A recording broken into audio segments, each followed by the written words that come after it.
여기는 가이샤라 빌립보 지역 근처에 텔단 있는 데인데 이스라엘에 이렇게 엄청난 물량이 있고 시원한 장소가 있습니다. 여기는 헬몬산에서부터 내려오는 그런 엄청난 물량이 흘러내리고 있어요. 이것이 요단강으로 흐르게 되는 겁니다. 한번 볼까요? 이것이 요단강으로 이렇게 흘러서 요단강으로 이제 흘러 들어가는 거예요. 네, 할렐루야.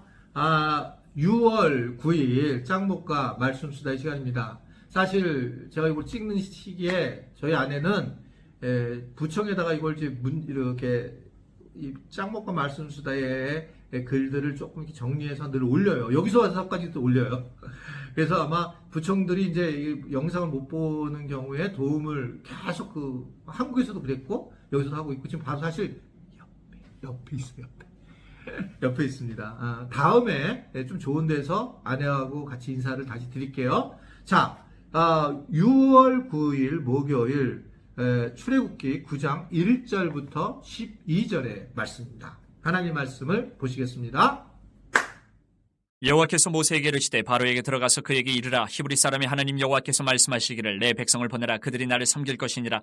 내가 만일 보내기를 거절하고 억지로 잡아두면 여호와의 손이 들에 있는 내 가축 곧 말과 나귀와 낙타와 소와 양에게 더하리니 심한 돌림병이 있을 것이며 여호와가 이스라엘의 가축과 애굽의 가축을 구별하리니 이스라엘 자손에게 속한 것은 하나도 죽지 아니하리라 하셨다 하라 하시고 여호와께서 기한을 정하여 이르시되 여호와가 내일 이 땅에서 이 일을 행하리라 하시더니 이튿날에 여호와께서 이 일을 행하시니 애굽의 모든 가축은 죽었으나 이스라엘 자손의 가축은 하나도 죽지 아니한지라. 바로가 사람을 보내본즉 이스라엘의 가축은 하나도 죽지 아니하였더라. 그러나 바로의 마음이 완강하여 백성을 보내지 아니하니라. 여호와께서 모세와 아론에게 이르시되 너희는 화덕에 재 두 움큼을 가지고 모세가 바로의 목전에서 하늘을 향하여 날리라. 그 재가 애굽 온 땅에 티끌이 되어 애굽 온 땅의 사람과 짐승에게 붙어서 악성 종기가 생기리라. 그들이 화덕의 재를 가지고 바로 앞에 서서 모세가 하늘을 향하여 날리니 사람과 짐승에게 붙어 악성 종기가 생기고 요술사들도 악성 종기로 말미암아 모세 앞에 서지 못하니 악성 종기가 요술사들로부터 애굽 모든 사람에게 생겼습니다. 그러나 여호와께서 바로의 마음을 완악하게 하셨으므로 그들의 말을 듣지 아니하였으니 여호와께서 모세에게 말씀하신 것 같더라. 네, 이제 마침내 다섯 번째 재앙으로 가게 되는 그런 장면입니다. 그러니까 바로가 가겠다, 보내주겠다 결정을 했지만 사실은 계속 어려운 마음이 들게 되죠. 그러자 이 고집센 왕팍해 된 바로를 하나님께서 이제 직접적으로 좀 강하게 만지는 장면으로 나오는 겁니다. 이스라엘의 애굽 탈출을 이제 지속적으로 거부하게 하되자 하나님은 다섯 번째 재앙을 일으킵니다. 그것은 뭐냐면 가축병에게 전염병을 옮기게 하는 거예요. 그런데 이게 특이한 게 있어요. 이게 점점 힘든 이유는 지난번에 파리재앙 때도 이스라엘 백성들은 보호했어요. 고센 땅을. 근데 이번에 또 전염병 때도 보호합니다. 구분을 시켜요. 그래서 바로의 백성들은 이 어려움을 당합니다. 전염병이 돌면서 가축들을 잃게 되지만 고센 땅은 보호함을 받게 되는 그런 장면입니다. 결국은 이것을 통해서 실질적으로 이들은 타격을 입는 거예요. 그러니까 그 전까지 파리가 죽었을 때는 파리로 인해서는 파리 재앙 때는 좀 피곤하고 힘들었지만 실질적인 재산의 손해를 보는 그렇게 이제 강한 그런 모습으로 나타나는 것을 볼 수가 있습니다. 소유에 대한 것을 통해서 하나님은 좀 더 강렬하게 만져주신다는 거죠. 제가 우크라이나 전쟁이 일어났을 때 저는 기도를 어떻게 했냐면 지금도 그렇게 하기를 원해요. 전쟁 끝마치게 해주세요 라고 하면 기도가 굉장히 애매한데 사실은 이 전쟁의 주체는 러시아잖아요. 물론 거기에 미국도 배경이 있고 그렇지만 이제 너무 깊이 들어가면 그렇고 일단은 러시아가 전쟁을 일으켰는데 그중에 푸틴이잖아요. 푸틴의 마음을 움직일 수 있는 사람이 누구냐? 그것은 국민이에요. 국민들이 조금 더 힘들고 어려우면 푸틴에 대해서 압력을 가하고 그 압력을 가하는 그 과정 중에 푸틴이 판단을 다시 제대로 해서 철군을 할 수 있다 저는 생각을 했어요. 지금도 그렇게 저는 생각하고 있습니다. 그러니까 그 나라의 백성들이 경제적이거나 여러 가지 어려움을 겪게 되면 이 부분에 대해서 이 푸틴에게 압력을 가할 수 있어요. 외부에서 압력 가하는 것보다 누구나 내부에서 가하는 압력이 견딜 수가 없잖아요. 그렇잖아요. 저도 마찬가지예요. 제가 외부에서 무슨 소리를 들으면 저는 그냥 그 사람 싸움하고 되지만 우리 교인들이 너한테 힘들다고 얘기하면 가장 힘들어하는 게 저죠. 그러니까 마찬가지입니다. 지금 이게 잘 봐야 되는데 입체적으로 바로가 있었던 바로의 이 땅에 있던 백성들의 전염병으로 가축이 죽습니다. 근데 바로가 아닌 이스라엘 백성들이 있는 고센 땅의 전염병들은 죽지 않아요. 이거는 뭘 의미합니까? 결국 하나님이 일하시도록 하나님의 엄청난 지혜가 있다고 저는 생각을 해요. 이들이 직접적으로 재산을 잃게 되면서 하나님의 아주 강한 메시지를 전하고 있는 겁니다. 그러면서 하나님이 모든 소유에 대한 주권자이시면서 너희들이 한 방에 모든 걸 가져갈 수 있다는 걸 얘기를 하면서, 그러나 그 아주 굉장히 강력한 힘 뒤에는 또 지혜로움이 숨어져 있어서 애굽의 백성들을 계속 만지는 거죠.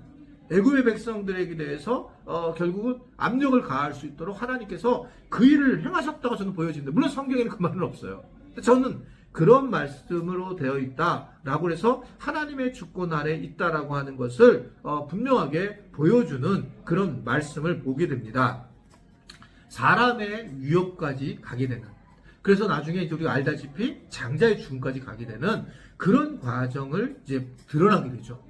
그러니까 그러면서 점진적으로 하나님이 살아계심을 느끼게 하는 그런 모습인 거죠. 그러니까 우리가 늘 기억해야 되는 것은 재앙의 두려움을 관찰하기보다 우리는 하나님이 어떻게 일하셨는가를 보는 것이 중요하다는 거죠. 지금 저희가 이제 있는 곳에 있는 선교사님이 이제 양병문 선교사님이라는 분인데 이 이스라엘에서 20년을 더 사역하신 그런 분이십니다. 굉장히 사역을 잘해서 이 센터를 만드셔가지고 저희가 방 하나짜리에 와서 지금 그냥 있는 그런 상황인데, 이제 그렇게 얘기하시는 거예요, 이분도요. 왜 우리가 지금 여기가 거기라 그랬잖아요. 갈멜산 850대 1의 싸움한 곳이 사실 세 군데가 있다는 거예요. 그러니까 개신교가 주장하는데, 또는 카톨릭이 주장하는데, 무슬림이 주장하는데, 그러니까 그런데 그걸 세 군데 갈 필요 없는 게, 사실은 장소의 개념보다 뭐가 더 중요하냐면 하나님이 승리하셨다, 이게 더 중요하다는 얘기를 하시는 거예요. 저쪽 공감을 하는 거죠. 우리는 자꾸 갈멜산에 가가지고 갈멜산에 가서 장소의 개념을 찾아가지고 그것에 뭔가 어디가 진짜야, 그러는 거죠. 그러니까 뭐 많은 사람들이 시내산이 지금 가는 게 시내산이 아니라네, 사우디아라비아 쪽에 있네 라는 얘기를 하는 분도 계세요. 그게 뭔가 큰 의미가 있느냐는 거예요. 그러니까 우리가 그 장소적 개념에 자꾸 걸리게 되면 원래 하나님 하신 일에 대한 것을 잃어버린 거죠. 지금 바로에게 대한 하나님의 행하심 두렵죠. 내가 잘못하면 나도 이렇게 되는 거 아닌가? 우리는 그쪽에 초점을 두는 게 아니에요. 두려움에. 결국은 바로에게 행하심에 대한 하나님의 주권과 하나님의 권능에 관심을 둬야지, 우리는 자꾸 그렇게 우리도 나도 이런 일 당하면 어떨까, 이런 생각을 하는 것은 하나님이 원하시는 방법이 아니에요. 하나님이 얼마나 강력한 힘을 가지고 계시고 우리의 모든 소유도 담당하고 계시고 저쪽이 안 믿는 사람조차도 소유를 얼마든지 없앨 수 있는 것이 하나님이시라는 거죠. 이 안 믿는 사람의 것도. 그런데 또 믿음에 가진 사람의 소유를 보호해 주시는 것도 하나님이시다. 근데 소유가 초점을 두면 안 되고 하나님이 일하신 걸 초점을 둬야 된다. 그래서 내가 뭐 물질이 많은 것에 대해서 감사하기도 하지만 물질이 없는 것에 대해서 불행할 필요도 없다. 저는 신앙생활이 그렇다고 생각해요. 그래서 물질을 하나님이 주신 거니 내가 최선을 다해서 1달란트, 2달란트, 5달란트, 그렇게 달란트를 위해서 최선을 다해서 우리가 사역하고 섬기는 게 중요하지, 저 사람하고 나보다 더 많지 않다, 이런 생각을 하면 있는 것도 도로 빼앗기리라. 아멘이세요? 지금 나이가 많아서 병이 들어서 또는 돈이 없어서 여러 가지 어렵잖아요. 섬기지 못하는 분도 계시죠? 그걸 핑계로 대면 안 된다는 거예요. 그걸 바탕으로 우리는 하나님이 살아계신 걸 경험하고, 그러다 보면 하나님이 내게 정말 엄청난 일을 행하시는 걸 보는 거죠. 돈이 없었던 사람에게 갑자기 돈을 하나님 부어주시는 경험을 해요. 병 들었던 사람이 낫는 이유는 병이 낫는 게 문제가 아니라 하나님이 살아계신 걸 드러내는 거니까. 지금 바로에게서 나타나는 문제는 바로에게 이러한 전염병 이야기가 이게 뭔가 그쪽에 초점을 두는 게 아니라 정말 전능하신 하나님이 이 수많은 소유에 대한 문제를 책임지시는 분이시라는 것들을 오늘 우리에게 전해주고 있는 것입니다. 혹시 염려와 고난을 당하시는 분 계시죠? 염려, 고난 당할 필요 없다. 기도할 것이고 하나님을 찬양해라. 여기에 초점을 둬라. 하나님께 집중하라. 라고 얘기를 하죠. 항상 기뻐하고 쉬지 말고 기도하고 그리고 감사하며 살아라. 그런데 네가 환경을 보게 되면 그렇지 못하지만 주님을 바라봐라.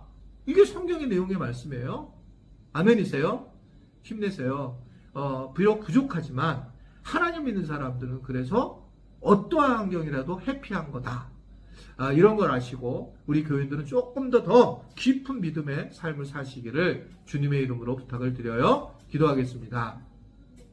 하나님, 오늘 말씀을 듣는 또 우리 모든 지체들과 또 여러 곳에서 이 말씀 수다를 듣는다고 하는데 그 듣는 분들에게도 하나님의 은혜가 넘치도록 축복하여 주옵시고 하나님의 은혜, 하나님의 사랑이 항상 함께하는 그러한 가득한 삶을 살도록 도와주옵소서. 오늘도 부족한 종이 서로 말씀을 나눴는데 그 말씀 제가 전하는 것이 아니라 성령님이 전하는 귀한 은혜가 있기를 바라며 예수님의 이름으로 기도드리옵나이다. 아멘.